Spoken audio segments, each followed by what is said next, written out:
Dearest gentle reader, today on Asia O'Hara Home, we are throwing the most exquisite Bridgerton-themed afternoon tea. So if you're a Bridgerton fan or a tea fan, stay tuned.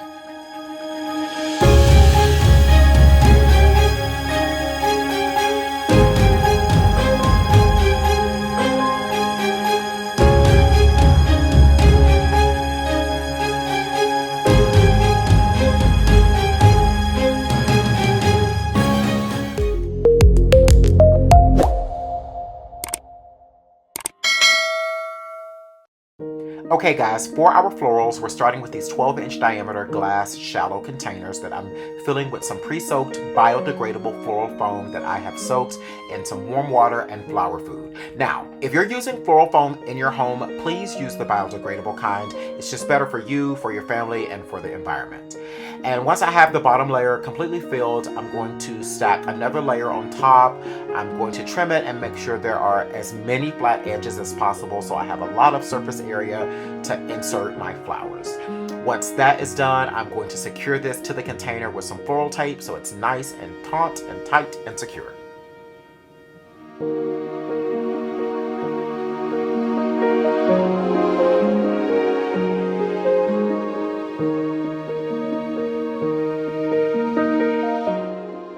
Now when finished, these are going to live on top of these tall cylinder vases. So I'm going to use this terracotta pot here just to elevate them off of my work surface so I can get the full effect. Now brace yourself, but we are going to be using a combination of both fresh and silk florals. I like to do that when making anything that needs to be large and vibrant. It just is easier. I can do a test run with the silk florals and kind of get a gauge of what else I'm going to need. And I think the mix of fresh and floral gives you the vibrancy of silk florals, but the scent and the delicateness of the fresh. And speaking of silk florals, we're starting with these gorgeous wisteria bunches. I have them in an off-white, a pink, a coral, a peach, and a lavender. And we're just going around the perimeter of the container to give ourselves a general shape.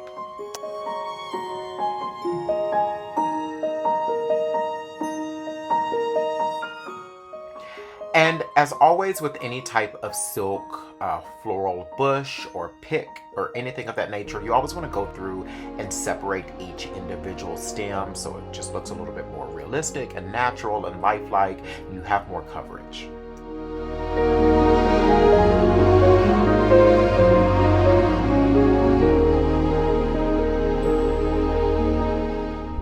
Alright, moving on to our fresh flowers. I'm going to start with these glorious dahlias. This particular variety is called Bishop of Llandaff, which is one of my all-time favorites. I also have these stunning peonies in both a bridal pink and a champagne color. And I'm going to start with just my larger mass flowers first, the flowers that have large heads, just to create a half dome shape before going in and filling with the smaller varieties.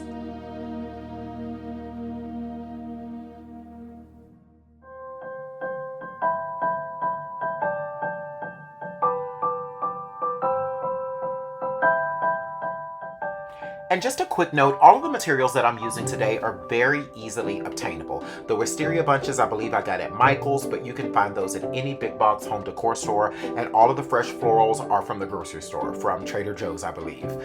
So I'm a big advocate of using what you have. You don't need a lot of resources to make something beautiful for your home. So go to your home decor stores, go to the grocery store, take a look at the flowers, find things that speak to you, grab those, get them home, take them apart, reuse them, rearrange them how you see fit. It's really very simple and it's very rewarding when you do it this way.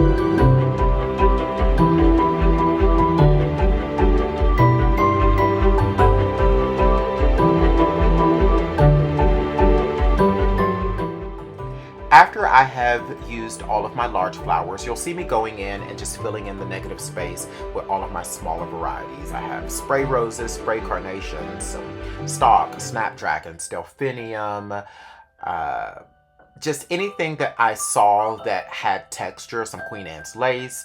A lot of the florals in Bridgerton have a sense of musicality, and they're very whimsical and almost slightly disheveled a little bit.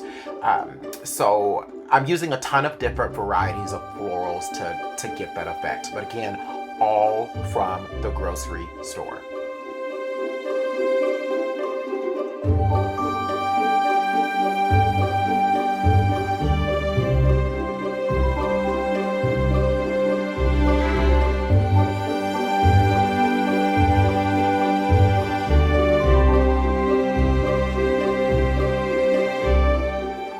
And for a little razzle dazzle, I am adding these faux orchid stems, Cymbidium orchids, and these are going to peek and leap and launch out of the top of this arrangement and really add a ton of decadence. And it's almost as if Lady Danbury herself requested flowers from every corner of the globe so that the first ball of the season would be truly spectacular.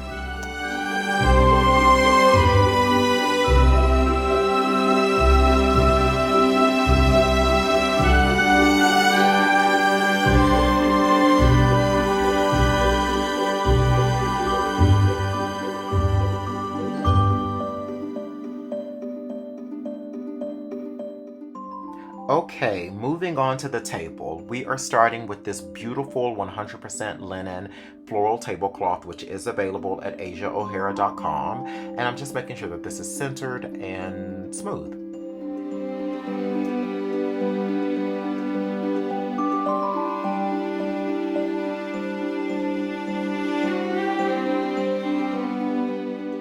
We're going to use these two tall 36-inch glass cylinder vases that I have filled with water and with faux orchids, and these are what our flower arrangements are going to rest upon. And it's nice to, when you have arrangements of this magnitude, to have them up suspended off of the table so that your guests can see each other's faces across the table, and so Lady Whistledown doesn't miss any gossip.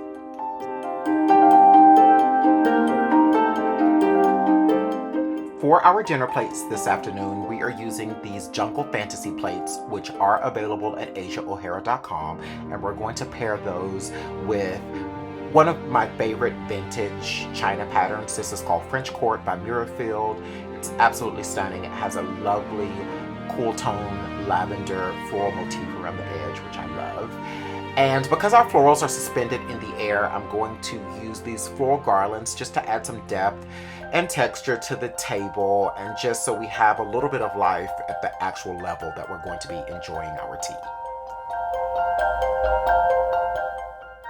For our stemware this afternoon, what else other than classic Waterford crystal, champagne flutes and water goblets, and we're going to pair those with French courts, teacups, and saucers. And now I will be honest with you, I'm not in love with the shape of these teacups, but I love the pattern so much that I use them anyway.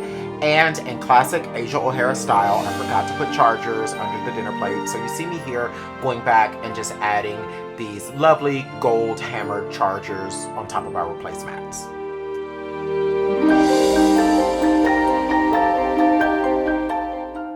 For our napkins this afternoon, we're going with these 100% cotton floral napkins from Williams-Sonoma. And to finish things off, since we're using gold flatware, we are pairing that with these gold magic teaspoons that are also available on asiaohara.com.